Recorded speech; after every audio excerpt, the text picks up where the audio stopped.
This is Radio Nepal. I'm Kaushal Ghimire with the news. The headlines first. India's External Affairs Minister, Dr. S. Jaishankar, arriving in Kathmandu today. 7th meeting of the Nepal-India Joint Commission being held in Kathmandu today. Ruling and opposing leaders stress implementing previous agreements reached between Nepal and India. Prime Minister Pushpakamal Dahal Prachanda calls for constructing big projects on time to ensure country's overall development. And twin blasts near Iranian General Soleimani's tomb kill at least 50 people. Now the news in detail.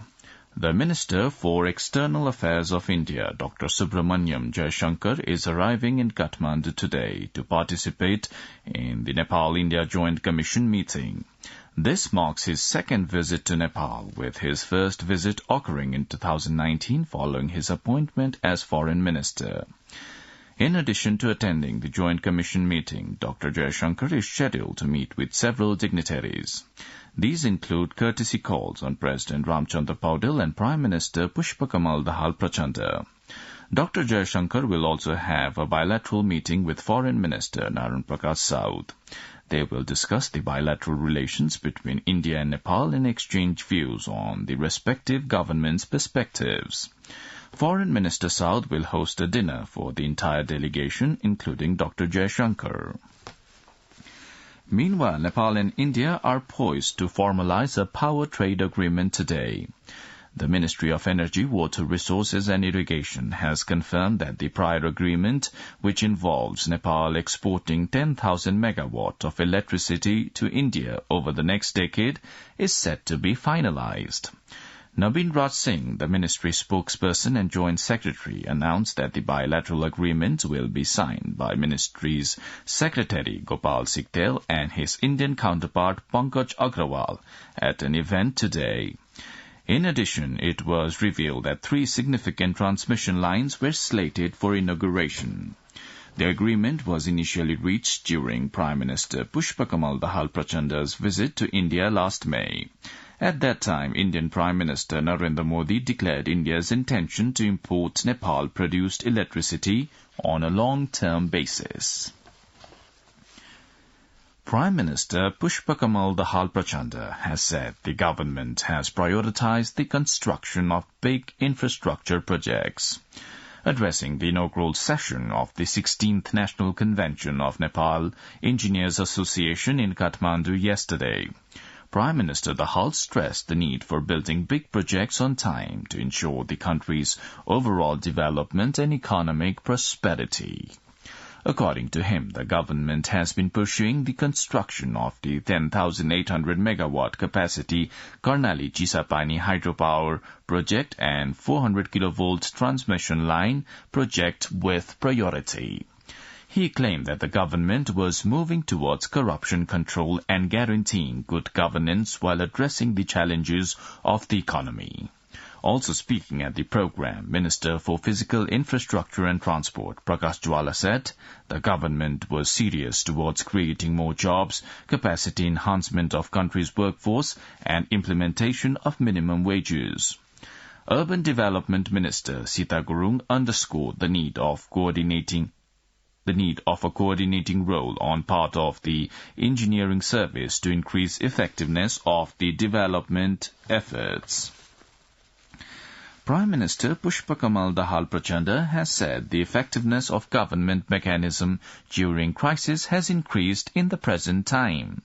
Addressing a program on disaster management in earthquake-affected areas and reconstruction organized in Lalitpur yesterday, the Prime Minister said the rescue and relief efforts after the November 3rd Janjarkot earthquake were successful due to collaborative efforts among the 3 tiers of government. The ruling coalition and the main opposition, CPN-UML, have held a discussion regarding picking up common candidates for the upcoming elections for National Assembly members. CPN Unified Socialist leader Rajendra Pandey said during the meeting held at Balwatar yesterday. The two groups discussed the upcoming National Assembly elections, and they would meet again today to reach an agreement on filing common candidates. Leader Pandey further said the meeting also discussed the issues to be raised by Nepal during the meeting of Nepal-India Joint Commission. The leaders suggested the Prime Minister stressed on implementing the previous agreements reached between the two countries. The Ministry of Health and Population has urged the public to take precautions in the aftermath of the detection of JN1 variant of COVID-19 in India. Ministry's spokesperson, Dr. Prakash Burathoki, has called for taking precautionary measures to prevent the potential spread of the variant in Nepal. According to Burathoki, heightened concerns about the variant's potential entry into the country have led to increased screening and surveillance at various border entry points. Minister for Communication and Information Technology, Rekha Sharma, has directed managers and employees of the Nepal Telecom to work harder to reform the organization.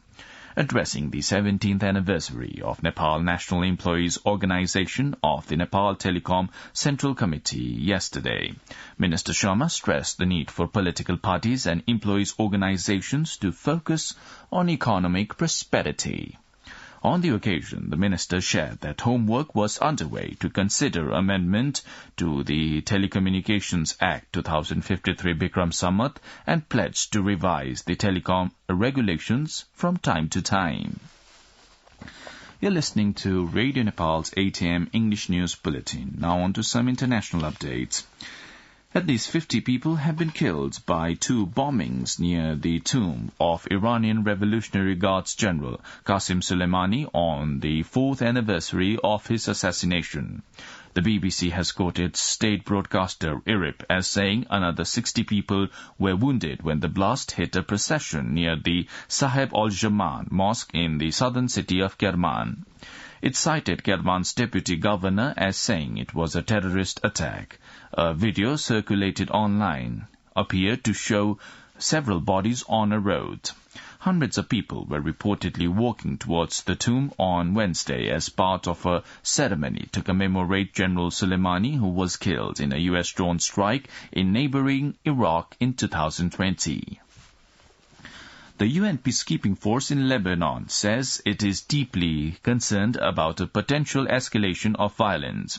The BBC has quoted a spokesperson for the UN peacekeeping mission saying a wider conflict would have devastating consequences for both Israel and Lebanon. And he urged all parties to show restraint. It comes after Hamas deputy leader Salah al-Aruri was killed in Beirut blast on Tuesday. Israel has not confirmed whether it was behind the explosion but has described it as a surgical strike on Hamas. Lebanese Foreign Minister Abdullah Habib has said his government has appealed to Hezbollah not to retaliate. Now the general weather forecast for the country for today. According to the Meteorological Forecasting Division, the weather will be partly cloudy in Kosi Province and Madhya Province along with the hilly regions of Gandaki Province, and it will be mainly fair in the rest of the country. With this, we have almost come to the end of this news bulletin, but before wrapping up, let's have a reminder of the headlines once again. India's External Affairs Minister Dr. S. Jaishankar arriving in Kathmandu today. 7th meeting of Nepal-India Joint Commission being held in Kathmandu today itself. Ruling and opposing leaders stress implementing previous agreements reached between Nepal and India. Prime Minister Pushpakamal Dahal Prachanda calls for constructing big projects on time to ensure country's overall development. And twin blasts near Iranian General Soleimani's tomb kill at least 50 people. Well, that's all the news we have for this bulletin. Our next bulletin in English will be at 2 in the afternoon. You can also listen to us online at our website, www.onlineradionepal.gov.np. Keep listening to Radio Nepal and have a good day.